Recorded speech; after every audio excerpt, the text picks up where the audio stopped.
সাব্রুম মহকুমার সাতচাঁদ ব্লকের অধীনে কলাছড়ায় দশরথ দেব মেমোরিয়াল রেসিডেন্সিয়াল দ্বাদশ শ্রেণী বিদ্যালয়ের গার্লস হোস্টেলে হঠাৎ অগ্নিকাণ্ডের ঘটনা ঘটে। ঘটনাস্থলে পৌঁছায় মনুবাজার অগ্নি নির্বাপক দপ্তরের কর্মীরা।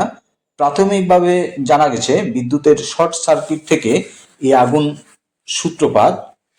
ঘটনা রবিবার সকাল আনুমানিক 9:30 ঘটিকা নাগাদ।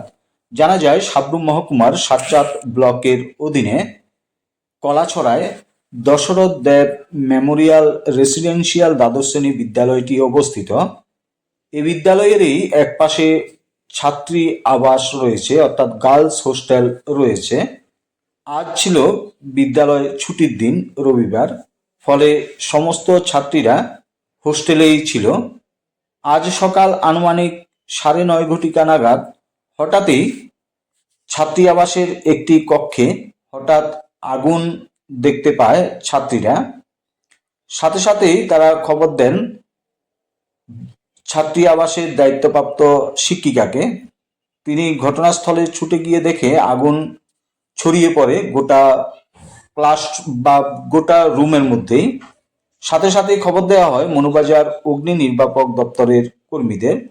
আগুন দ্রুত ছড়িয়ে পড়ায় সংশ্লিষ্ট কক্ষে থাকা ছাত্রীরা তাদের বইপত্র, খাতা, পোশাক সহ প্রয়োজনীয় জিনিসপত্র কিছুই বের করার সুযোগ পায়নি। ফলে মুহূর্তের মধ্যে আগুনে পুড়ে ছাই হয়ে যায় বহু মূল্যবান শিক্ষা সামগ্রী এবং পোশাক পরিচ্ছদ। বিশেষ করে সামনে মাধ্যমিক ও উচ্চ মাধ্যমিক পরীক্ষা থাকায় এই ছাত্রীরা মানসিকভাবে ভেঙে পড়েছে।